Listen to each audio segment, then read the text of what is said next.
Guten Tag and welcome to another video here on German Tech Guys. In this video I want to review the EVGA X12, which is a new gaming mouse by EVGA, a brand that has formerly been known for building crazy expensive motherboards and high quality graphics cards.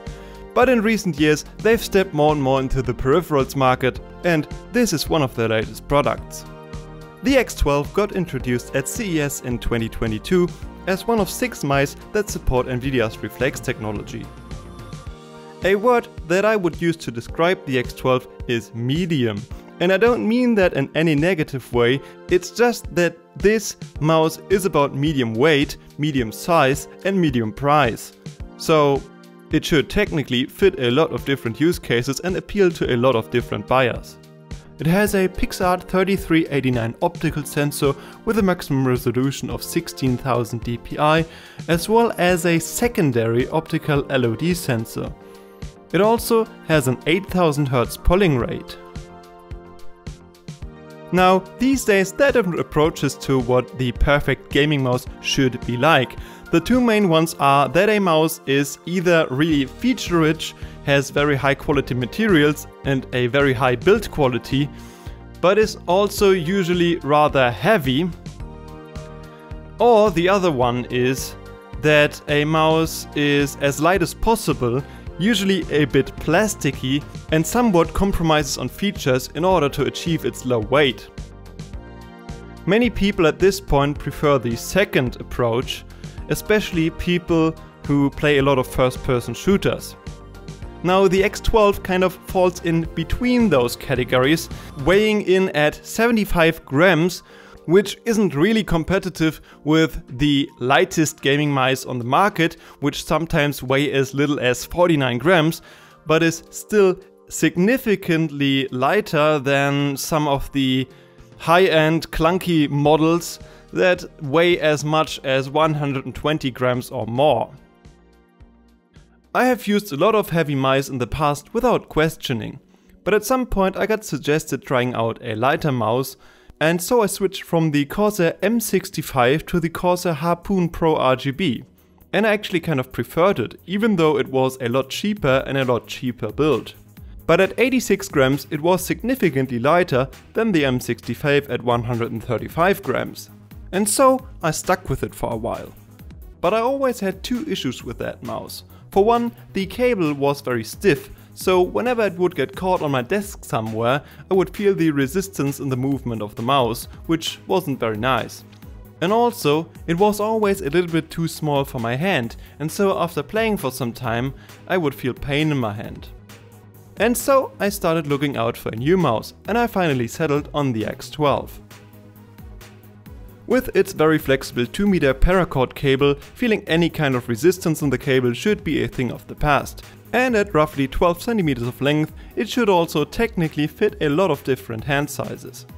Although with its symmetrical design and medium size, it is not really designed to be used with any particular grip style, so it will be down to your personal taste which grip style you prefer to use with this mouse.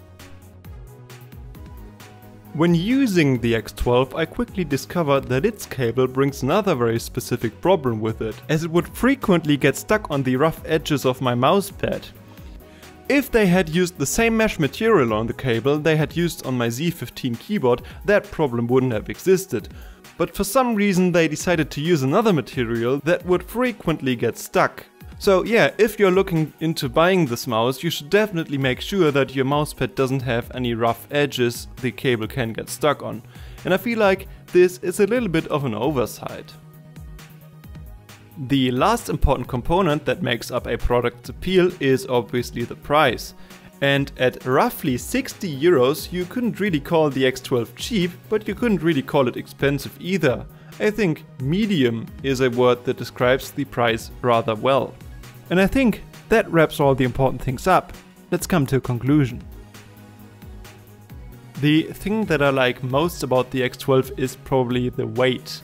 75 grams really feels like the perfect weight to me. It doesn't feel like you are holding nothing in your hand, but it's also not like it's slowing down your reactions or restricting your movement. It just feels very natural. Something I'm not so sure about is the size and the overall shape, also because the mouse is rather tall and so it feels like you are holding substantially more in your hand than with the Harpoon Pro RGB. And for me there wasn't really a natural grip style I'd tend to use with this mouse. I thought I'd be able to continue using my previous grip style, but I kind of had to develop a new one, and that also, while it improves my peak precision, I would say, my peak precision, and that is actually backed up by statistics, my peak precision has kind of increased with this mouse, but the acceleration I would be able to pull off is slower, I'd say, than with the Harpoon Pro RGB. And maybe that's something that'll improve over time, I don't know, but it feels very different from my previous mouse. It doesn't really work well with a fingertip grip style, also because it is rather tall. Still, it is too small for me to be used with a palm grip style. I've developed some grip style in between, I'd say, and at this point I rather like it. I've adapted to it, but if you have a very specific grip style that you intend to use, you'll probably be better off buying a mouse that is specifically designed to be used with a certain grip style, which this isn't.